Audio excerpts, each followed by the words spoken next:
Việt Nam đã vượt qua các rào cản tài chính toàn cầu để xây dựng lá chắn tên lửa ven biển như thế nào? Trong vài tuần gần đây, một làn sóng hợp đồng quốc phòng trị giá hàng trăm triệu đô la từ Việt Nam đã khiến nhiều nhà quan sát quân sự quốc tế hoàn toàn bất ngờ. Hà Nội đang phải đối mặt với một thách thức vật lý khổng lồ. Việt Nam có hơn 3.000 km đường bờ biển phức tạp cần được bảo vệ, đòi hỏi phải hiện đại hóa nhanh chóng mạng lưới phòng thủ trên biển. Tuy nhiên, nhà cung cấp vũ khí hạng nặng truyền thống của Việt Nam là Nga. Và hiện nay, ngành công nghiệp quốc phòng Nga phần lớn đã bị cắt khỏi hệ thống thanh toán quốc tế SWIFT do các lệnh trừng phạt nghiêm ngặt của phương Tây.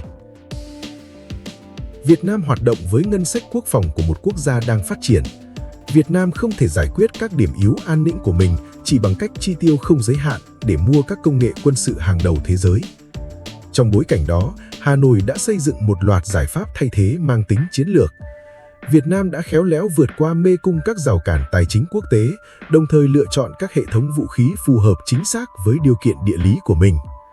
Trọng tâm của chiến lược này là việc mua tên lửa hành trình siêu thanh BrahMos.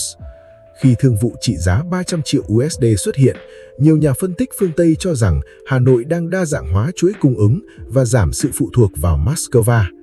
Nhưng thực tế, BrahMos là một dự án liên doanh. Mặc dù hệ thống được lắp ráp tại Ấn Độ, phần cốt lõi công nghệ, bao gồm máy tính điều khiển hỏa lực và hệ thống động cơ đẩy, lại được thiết kế bởi Nga. Sơ đồ này cho thấy vấn đề trong quá trình mua sắm. Việc thanh toán trực tiếp cho Nga bằng đô la Mỹ sẽ bị chặn bởi các lệnh trừng phạt ngân hàng. Tuy nhiên, liên doanh BrahMos đóng vai trò trung gian. Việt Nam thanh toán cho Ấn Độ qua cơ chế trao đổi đồng rupee và rup, qua đó bỏ qua hoàn toàn hệ thống SWIFT. Nhờ vậy, công nghệ quân sự của Nga vẫn có thể đến được bờ biển Việt Nam.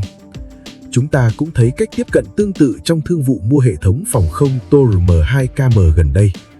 Thay vì mua các bệ lón tên lửa cố định cỡ lớn, Việt Nam lựa chọn các mô đun chiến đấu độc lập. Những đơn vị khép kín này có thể được đặt trên xe tải vận tải thương mại hoặc gắn lên bong tàu vận tải. Bằng cách tách hoạt động mua sắm quốc phòng khỏi sự giám sát tài chính phương Tây và áp dụng các hệ thống mô đun có tính linh hoạt cao, Việt Nam đã tiếp cận các công nghệ tiên tiến trong khi vẫn duy trì hoàn toàn quyền tự chủ chiến lược. Bài toán triển khai BrahMos. Sau khi sở hữu tổ hợp BrahMos trị giá 300 triệu USD, quân đội Việt Nam phải đối mặt với áp lực rất lớn trong việc lựa chọn vị trí triển khai tối ưu để phát huy hiệu quả tối đa. Bản đồ Vịnh Thái Lan cho thấy khu vực biên giới biển phía Tây Nam của Việt Nam.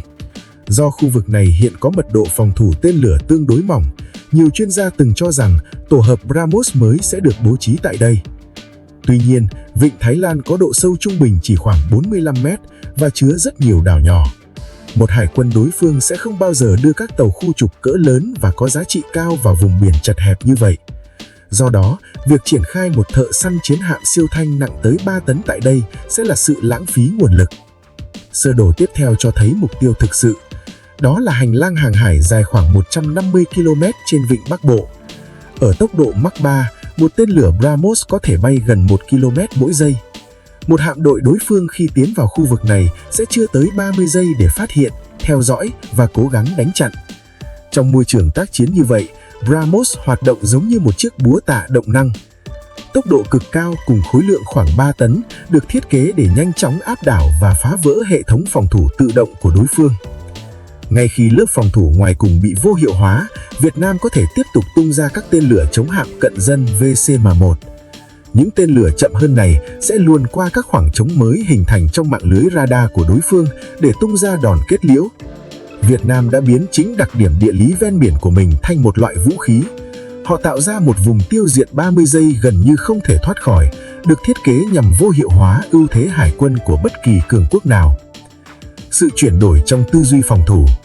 Việt Nam đang dần rời khỏi các nền tảng quân sự Liên Xô cũ của tốc độ triển khai chậm.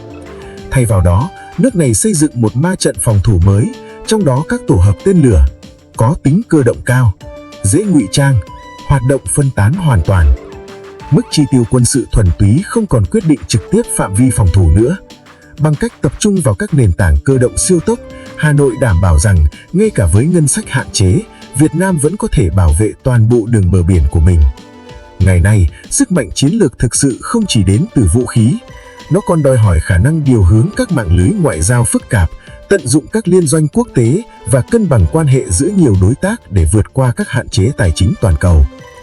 Đồng thời, nó cũng yêu cầu độ chính xác chiến thuật tuyệt đối, biến những điểm yếu địa lý thành những điểm nghẽn chiến lược chết người và gần như không thể xuyên thủng.